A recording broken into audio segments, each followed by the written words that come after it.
ॐ ज्ञानतिमिरन्धस्य ज्ञानाञ्जनशलाकया चक्षुरुन्मिलितं येन तस्मै श्रीगुरवे नमः। वन्देऽहं श्रीगुरो श्रीयुतपदकमलं श्रीगुरून् वैष्णवांश्च श्रीरूपं साग्रजातं सहगण रघुनाथान्वितं तं सजीवं साद्वैतं सावधूतं परिजनसहितं श्रीकृष्ण चैतन्यदेवं श्रीराधाकृष्णपादान् सहगण ललिता श्रीविशाखान्वितांश्च। हे कृष्णा करुणा सिंधो दीनबन्धो जगत्पते गोपेश गोपिकान्त राधाकान्त नमोस्तुते। तप्त कांचन गौरांगी राधे वृंदावनेश्वरी वृषभानुसुते देवी प्रणमामि हरिप्रिये। नमो महावदान्याय कृष्ण प्रेम प्रदायिने कृष्णाय कृष्ण चैतन्य नाम्ने गौरत्विषे नमः। पंचतत्वात्मकं कृष्णं भक्तरूपस्वरूपकं भक्तावतारं भक्ताख्यं नमामि भक्तशक्तिकं। श्रीकृष्ण चैतन्य प्रभु नित्यानंदा श्री अद्वैत गदाधर श्रीवासदि गौरभक्तवृंदा। हरे कृष्णा कृष्णा कृष्णा हरे हरे हरे राम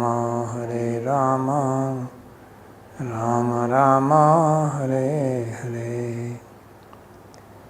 जन्माद्यस्य यतोऽन्वयादितरतश्चार्थेषुभिज्ञस्वराट् तेने ब्रह्म हृदय आदिकवये मुह्यन्ति यत्सूरयः। तेजो वारिमृदां यथा विनिमयो यत्र त्रिसर्गो मृषा धाम्ना स्वेन सदा निरस्तकुहकं सत्यं परं धीमहि। नारायणं नमस्कृत्य नरं चैव नरोत्तमं देवीं सरस्वतीं व्यासं ततो जयमुदीरयेत्।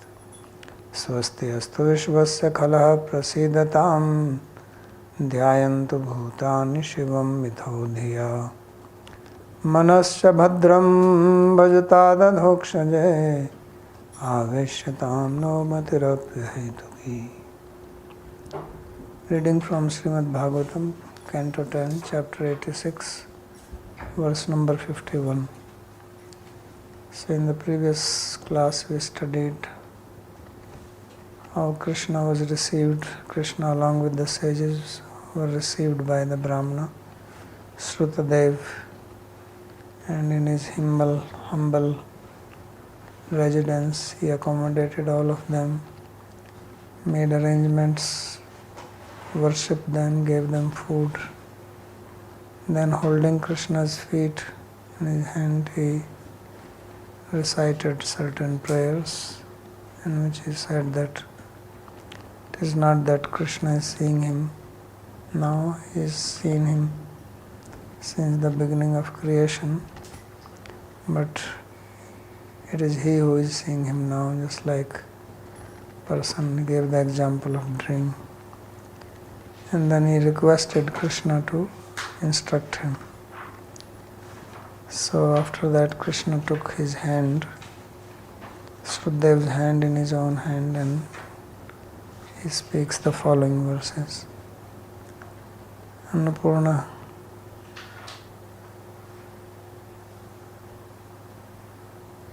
unmute yourself. So I just have, actually I would like to clear some things from yesterday's class, and I would just like to make sure that I understand the things properly.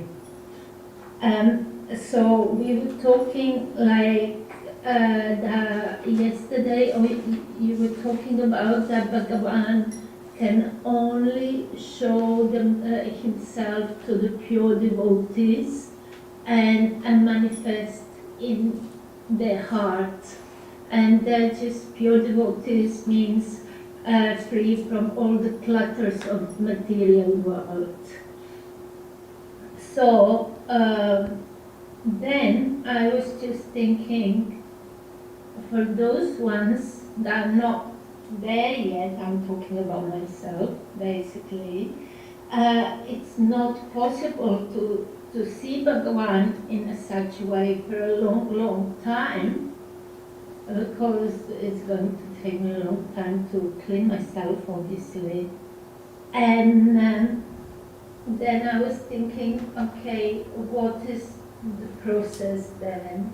And then Krishna can never put his feet on the material ground, so if I'm materially inclined, of course he cannot manifest in my material heart. So then the only process is through Guru, basically. So it says that a Guru is manifestation of the Bhagavan on the material, in the material world. So basically, I just want to know, is then a Guru should be worshipped basically in the same way as the Bhagavan, or taken as that, to basically enter eventually into this space. Otherwise, it's not possible at all. So could I then say, basically, Guru and Bhagavan are one and the same thing, because one is in material world and the other one is like in the hearts of the pure devotees, but it's basically the same process. Yes, Guru is representative of or manifestation of Bhagavan, so he has to be treated like that. But we also have to know that Guru is not Bhagavan. He is also devotee of Bhagavan. Yeah, he is devotee of Bhagavan, but without the Guru, it's basically not possible at all, actually at all, to come to Bhagavan, right? Yes. Or not? Yes. Thank you. Okay, verse number 51. Śrī Bhagavan Uvaca. Brahmanste anugraharthaya sampraptan vidhyamun munin sancharanti maya lokan punantaha padarenubhihi. So Sri Krishna addressed Śrutadeva that, O Brahmana, it is to bless you that these sages who are with me, they are moving in this world with me while purifying the people from the dust of their feet. So Śrutadeva has praised Krishna, but Krishna is pointing to the sages. So he says that Svastutim akarne Svasanginam Vipranam Stutim tu anakarne Brahman Bhakti Upadesha Mishena Swameva Brahmanan Stuvan Tavstavasya api Mama Brahmana Stavya iti abhivanjyati He Brahman. So Krishna realized that this Brahmana he only praised Krishna and not the sages. And they're also sitting next to him. So he didn't say anything. If you remember, King Bahulāśva, he also honored them along with Krishna. Although he recited praises to Krishna, but he also included the sages. That I am fortunate, and the sages who are not visible to ordinary people, they have come and so on. So some praise was given to them also. But this Brahmana did not say anything about the sages.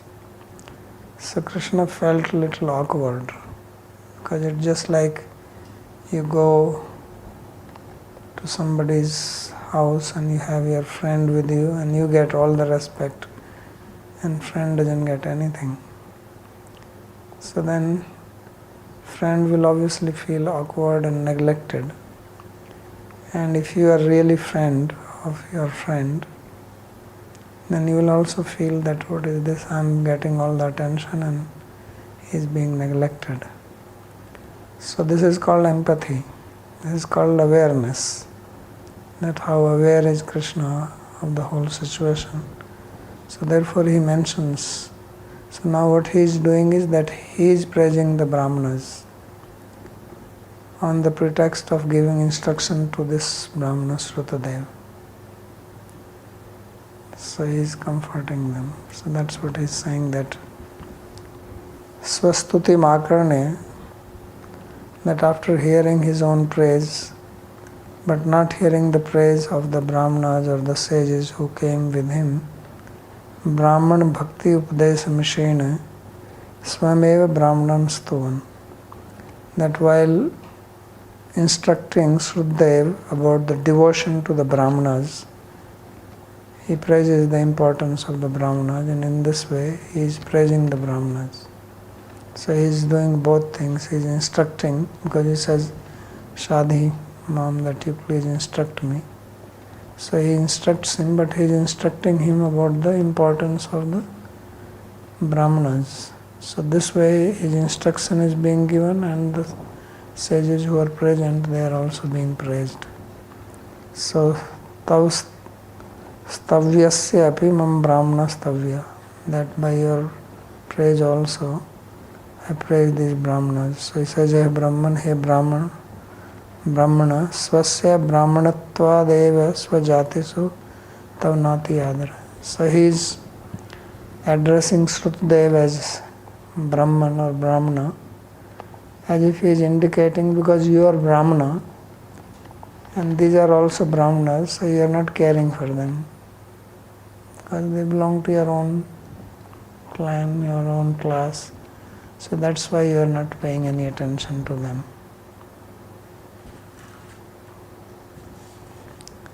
So that's why he said in this verse that they purify the whole world with the dust of their feet. Deva kshetrani tirthani darshana sparshan archanaihi shanai punanti kalena tadarhattam ikshaya. The devas, the holy places, the tirthas, they purify by seeing them, by touching them, by worshipping them gradually. Means they take long time. Shanai punanti kalena. But the saintly people, just by their glance, tadapi arhattam ikshaya.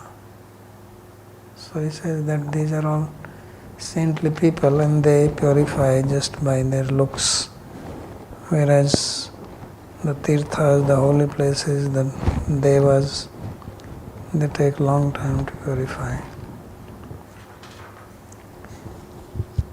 Kincha devadibhyopi brahmana shrestha ityaha devaiti. So in this verse he is explaining how these brahmanas are superior even to the devas in the holy places. Te shanahi punanti ete tu sadyeva. They purify gradually, but these brahmanas, they purify immediately. Tadapi tatpunanatvamapi arhattamanam ikshaya arhattam kartrika avloknam yadi te prapnuvanti tadeva yaduktam. So on that they purify you just by their looks, not that you have to worship them or anything. Even by looking they can purify. Avlokanam yadite prapnuvanti, if they can look at you. So therefore it is said, Tesam vichartam padviham tirthanam pavnechaya, that these people they travel even to holy places to purify them. So tirtham kurvanti tirthani, that they make the holy place holy by their presence. Brahmano janmana shreyan sarvesham praninam iha tapsa vidyaya tushtya kimumat kalaya yutaha. Brahmanas are superior to others simply by their birth. So among all living beings, Brahmanas are supreme. Why? Because they are austere, they have knowledge, and they are satisfied. And then what to speak of the Brahmanas are actually my devotees. Then they are even more purifying.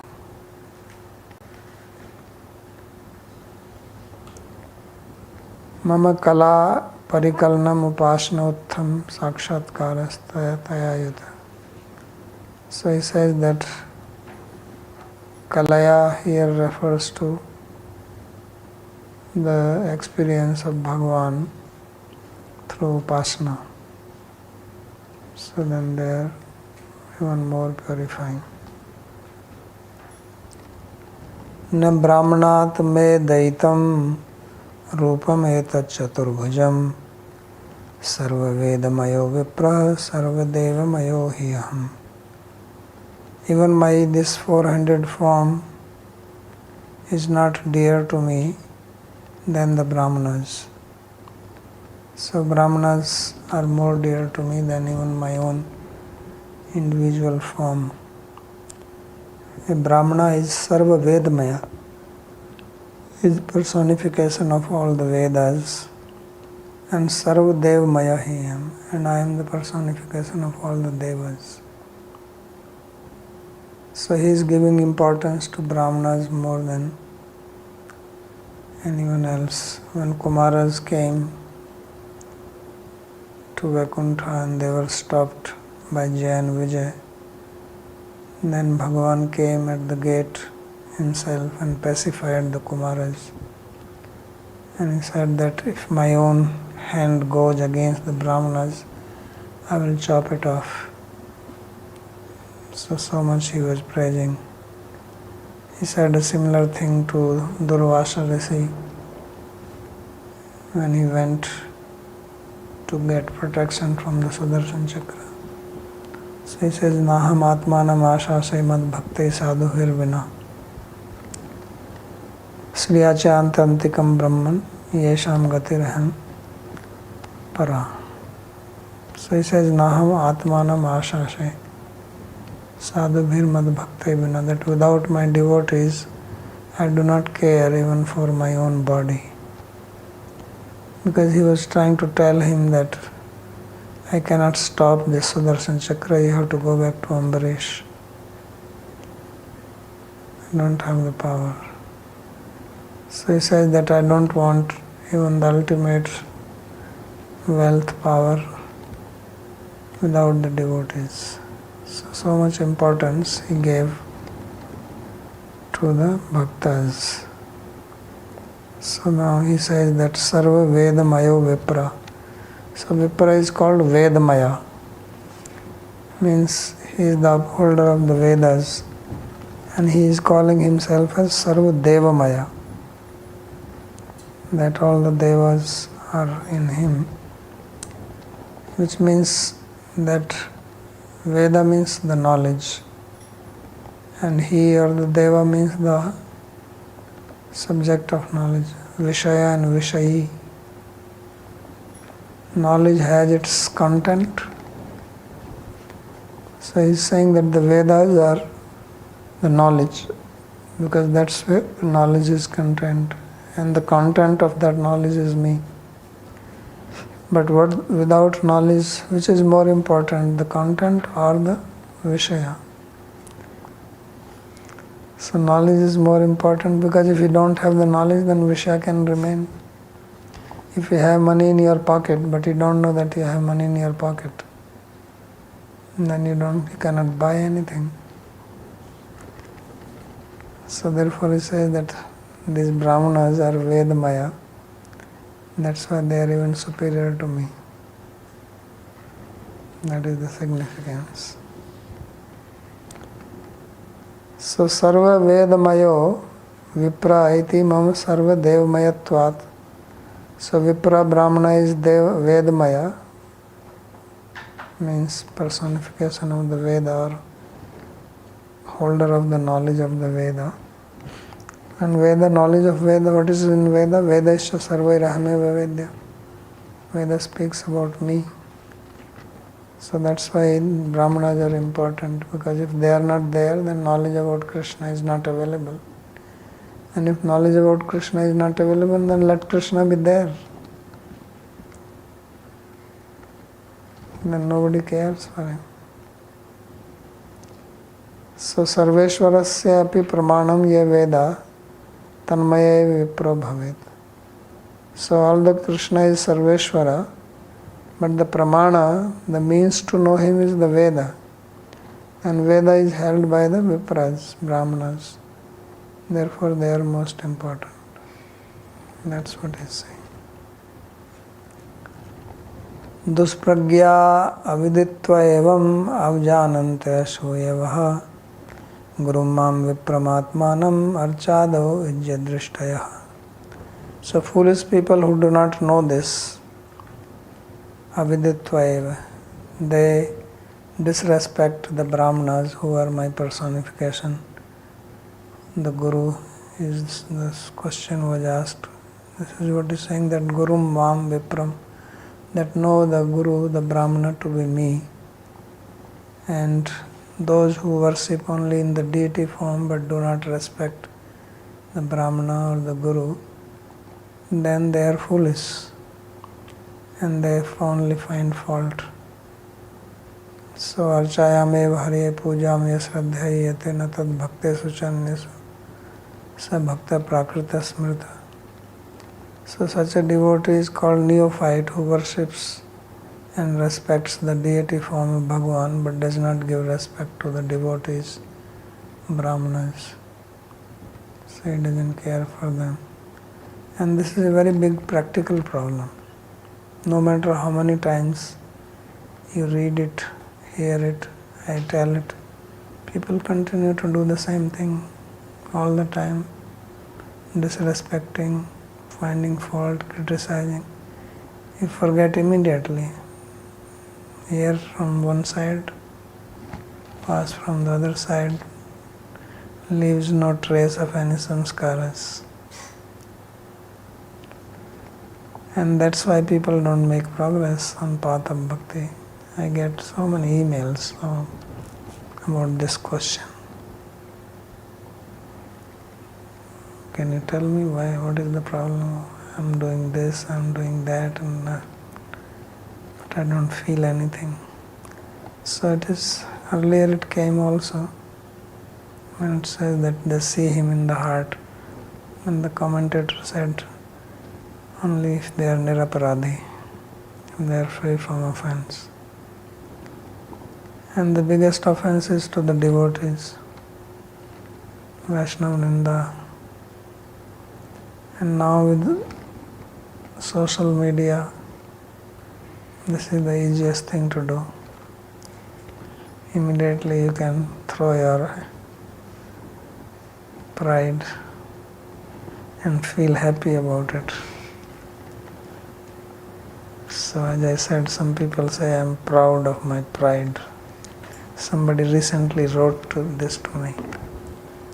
He said, I am very proud of my pride.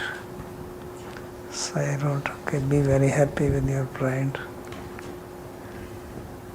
So such an interesting phenomena. So characharam idam vishwam bhava ye chasya hetavaha madrupani chetasi adhatte vipro madikshayah. So he said characharam idam vishwam bhava ye chasya hetava madrupani.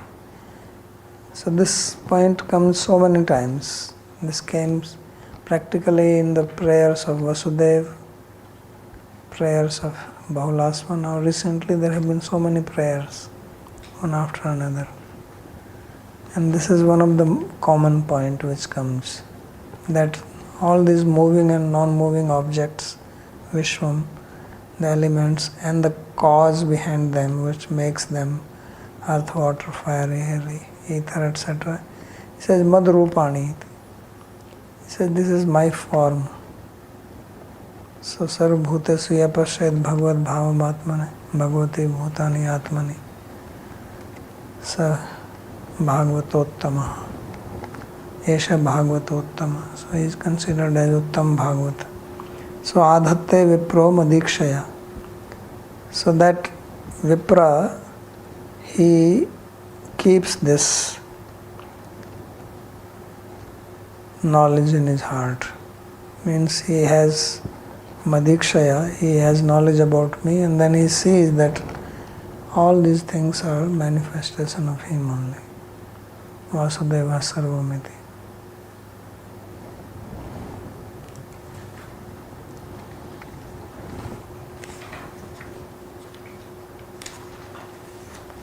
Idrisasya Brahmanasya Lakshanamaha. So in this sloka he is giving the characteristic of such a Brahmana, which was mentioned earlier, that he is like his manifestation. Asya Vishwasya Hetvo Bhava Padartha Mehdadeya Madikshaya Ityasya Arthasya Panuruktyan Madikshaya Mat Sakshat Darshanena Yukto Vipravishesho Naradadi Ityartha. So the causes of this material world, Mahat Tattva, Ahankara, etc. So these are all his manifestation. And one who has this vision, that is the Brahmana. And then he says that this Madikshaya can also be repeated. And then it means that one who has direct vision of me, such Vipra is especially worshipable like Narada. So they are not just Brahmanas, but they are devotees, and they are not just ordinary devotees, but who have had the direct vision of Bhagavan. Tasmad Brahma Rishinetan Brahman Machradhayarchaya Evam Chedarchito Asmi Adhananitha Bhuri Bhutivi. So he is saying all this, so now he concludes, therefore a Brahmana or Brahman, please worship these Brahma Rishis. These are Rishis and they are Brahmanas both, and worship them with faith in me. And if you worship them, then I will become worshipped. If you worship me and don't worship them, then sa bhakta prakrita smrita. But you worship them, then I become very pleased. So evam ched archito asmi adha nanyatha bhur bhutivi. Otherwise, I am not worshipped. Even if you worship me with great opulence, bhuri bhutivi, then I am not pleased with that. So this is the instruction Krishna gave to Śrutadeva. Now he concludes the chapter. Śrī Śukadeva Gosvāmī said, Saitham Prabhuna Adishta Saha Krishnandujottaman Aradhya Ekatam Bhavena Mithilas Sadgatim. So when he was instructed like this by the Lord, then he worshipped all these Brahmanas along with Krishna and understood them as one, Ekatam Bhava. And then he attained the ultimate destination along with the king. So king also attained that destination. Mithilas cha means also Śrutadeva and Bahulāśva. means they attained Bhagavan. So that is the story. Now the conclusion. Evam svabhaktayo rajan Bhagavan bhakta bhaktiman ushitva adishya sanmargam punardvara vatim nagat. So in this way, Bhagavan, who is a devotee of his devotee, or who has bhakti, devotion for his devotee, he stayed there for some time, and then, instructing them, he went back to his city of Dwaraka. Punardvaravati Magat.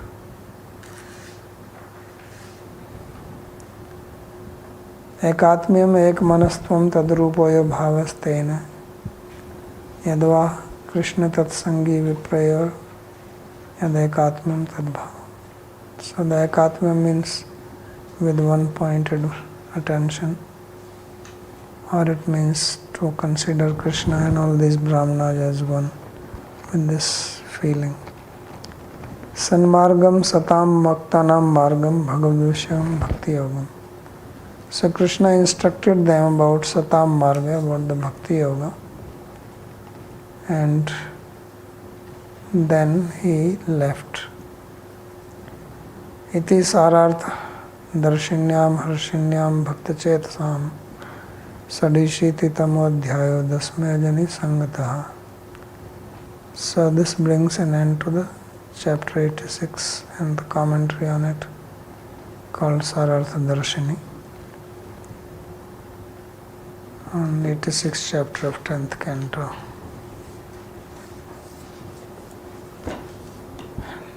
Narayanji.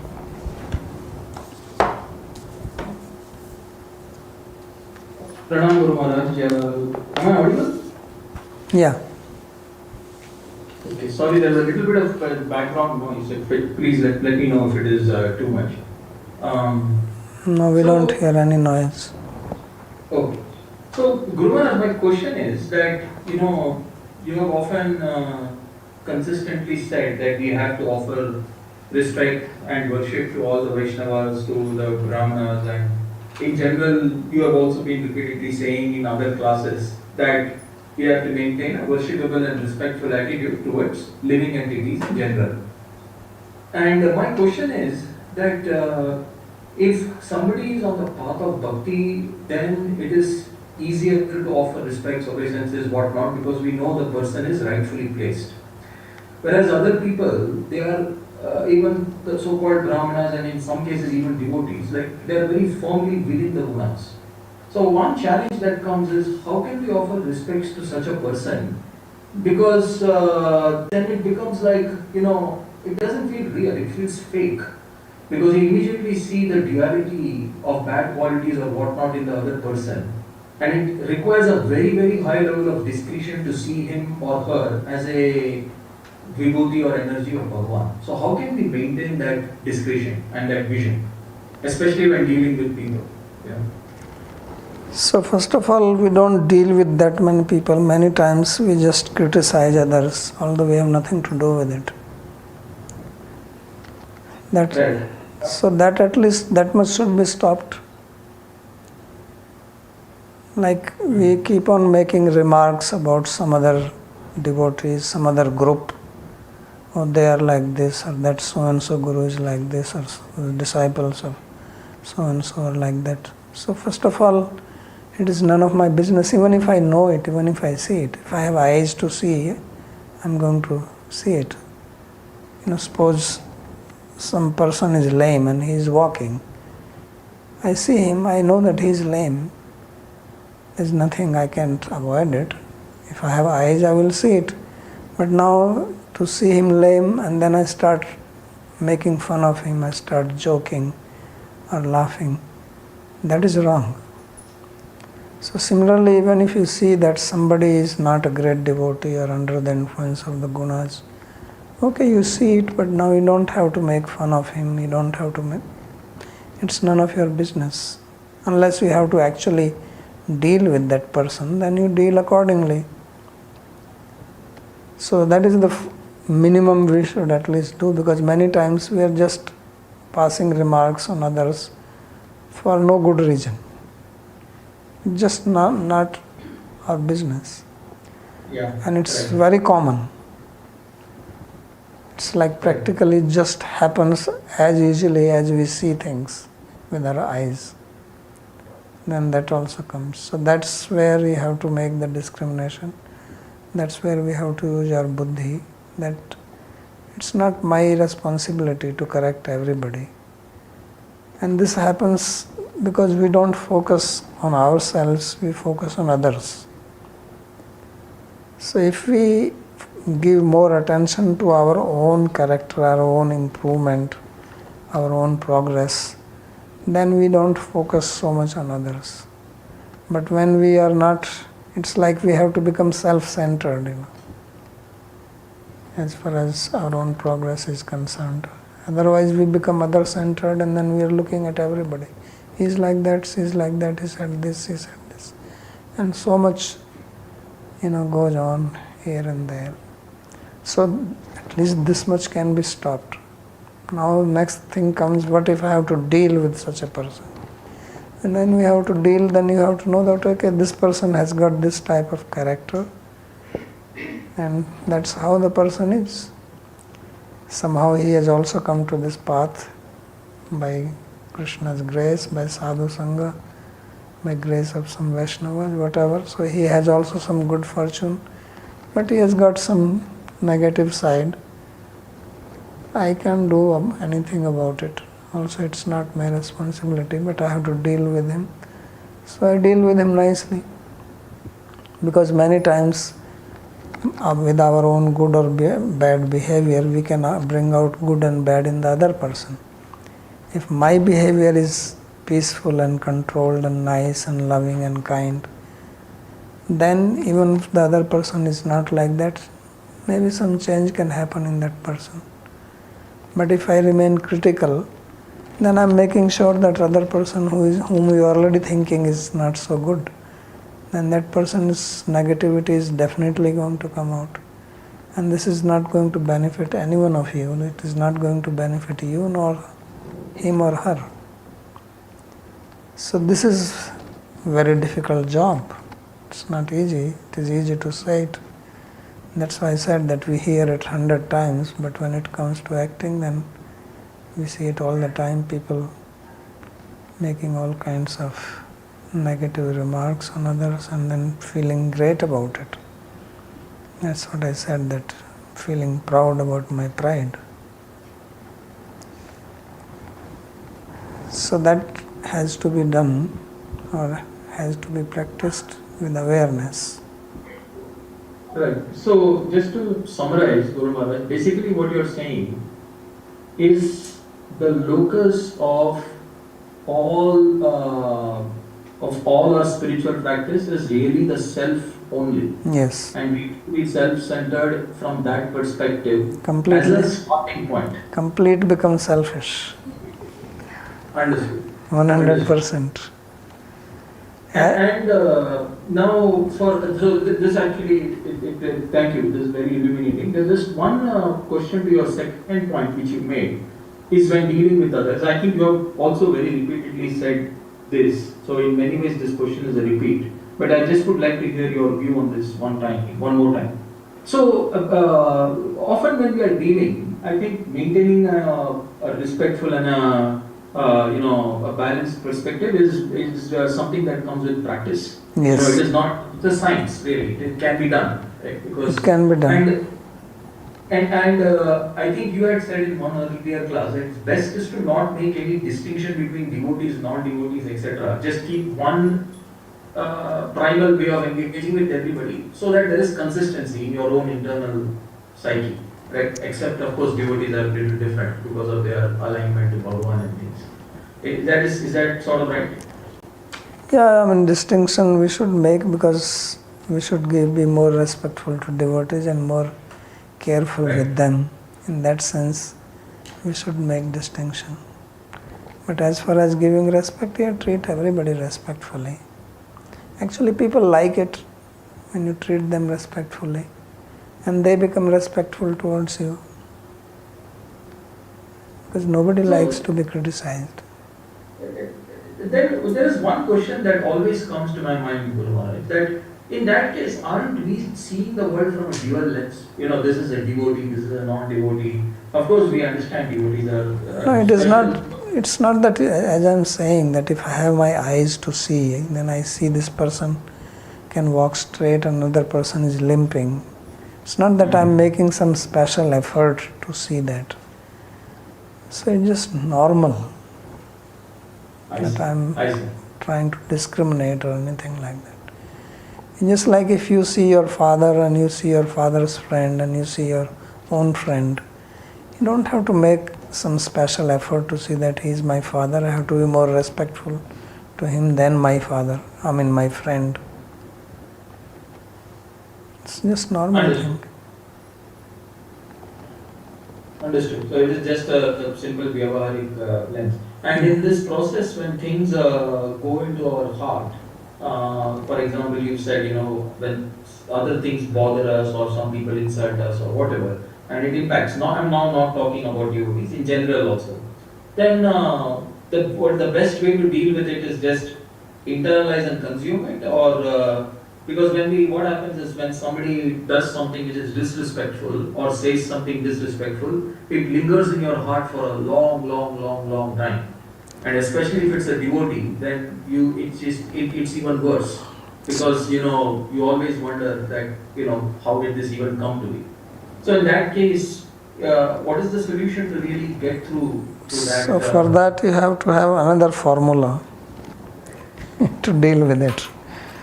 And that's a very simple formula. That formula is that whatever is happening to me, it is Krishna who is arranging it for me to improve. So he spoke through this devotee to insult me, to see, let's see how much Narayan can take. Otherwise Narayan will become puffed up thinking I'm advanced devotee. So therefore Krishna arranges this, that this guy makes a remark or throws some insult at you, and then you learn to take it like an arrow with the armor of humility. So if you have this attitude, you see the basic problem, where lies the basic problem. The basic problem is the Shraddha. If you have Shraddha, none of these problems can come. Yeah, true. But our Shraddha is somewhere like in the air, not in our heart. So we hear it with this, with that. So obviously some Shraddha is there if we are on this path, it's not. But actually when you have a staunch Shraddha, then these things don't bother, because what is the meaning of Shraddha? Shraddha means Shastrarth Vishwas. And Shastrarth Vishwas, that's why we are studying Shastra. Many people are saying, oh, why he is just giving knowledge, he is only giving knowledge. Yeah, knowledge, what is the problem with knowledge? And why we should not have knowledge? Why God has given us buddhi? We could be animal otherwise. What is the speciality of human being? That they can acquire knowledge. Otherwise, dharmene jnanene hina pasubhi samana. Without knowledge you are an animal. No difference. Okay, you walk on two legs and you eat with knife and fork. But just a sophisticated animal. And that's even more dangerous. So that's what Shastra is saying. So Shastra is teaching us all these things. So when we have Shraddha, then we also have Shraddha that, like just now we read, Krishna says that even in all these elements I am manifest. So if that person who is saying something to you, Krishna is also manifest in him. So to have this vision that nothing happens, if Krishna is my Ishta Devata, he is my Ishvara, then I have this Shraddha that actually nothing happens without his control. So although I have to deal with the situation, some thief is coming, I have to protect myself. But at the end, if I am unable to protect, even if this happens, then I have to think, okay, Krishna has come like this to me. And he has some plan. So I still remain peaceful with that. He can take, he can give, he can smash me, he can uplift me, he can, if somebody is praising me, I don't have to get puffed up. Then I'll say, okay, now Krishna is trying to see, let's see how this guy takes when the praise comes.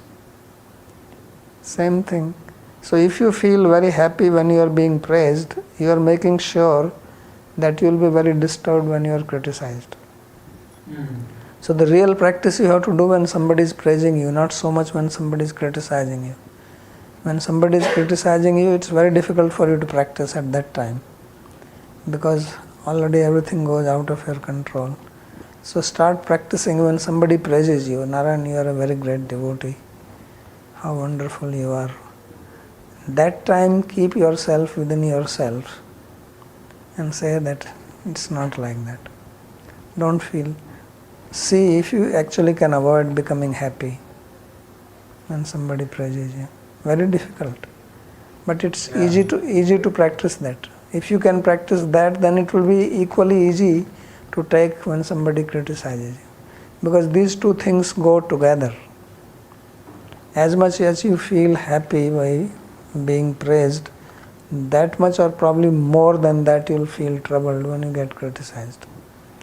If praise does not move you, then criticism will also not move you. Thank you very much, Guru Maharaj. Very, They are interrelated. Yeah, very difficult to follow, but I think you have said it very clearly actually. Yeah, difficult to follow, but if I have this knowledge, then I can practice it. But if I don't even know it, how will I practice? That's why knowledge is important.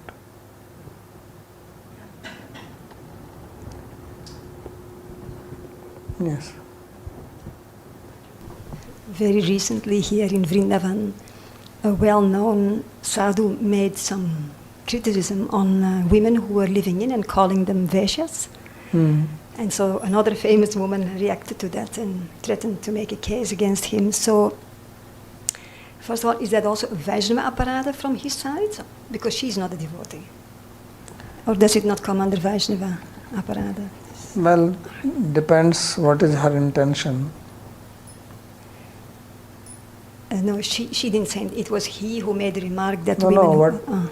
Now she is making a case against him. Yeah. So what is her intention in making the case? Probably protecting the women of something, the rights of women. Protecting what? Because how will they get protected?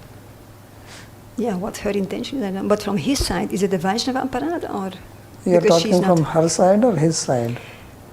Well, from her side, it's a Vaishnava aparada because but from his side? Yeah, it is wrong to say, to criticize, to say women are Vaishnava. His mother, what about his mother? Or his wife? No, he was saying that only for women who are not married, who are in living situations. So if he has a daughter? Yeah. And once upon a time his mother was also not married. And his wife was not married when he got married to her before that. Anyway, it is not good to make statements like that. Exactly. It's obviously an offense. Even if that other person is not a Vaishnava. This offense is to Vaishnava, it is more intense. Exactly. But even other living beings there, this is what we are reading. Here Krishna is only speaking about Brahmanas. He is not talking about Vaishnava. He didn't use word Vaishnava, he says Brahmana. Yeah. So it is according to the intensity of the offense depends how intensely one is related to Bhagavan. So all living beings are related ultimately. So some offense is involved. That's why Mahaprabhu said, Amanine Manaden. He said for everybody. He didn't say only towards Vaishnavas. And then we have like freedom to criticize non-Vaishnavas.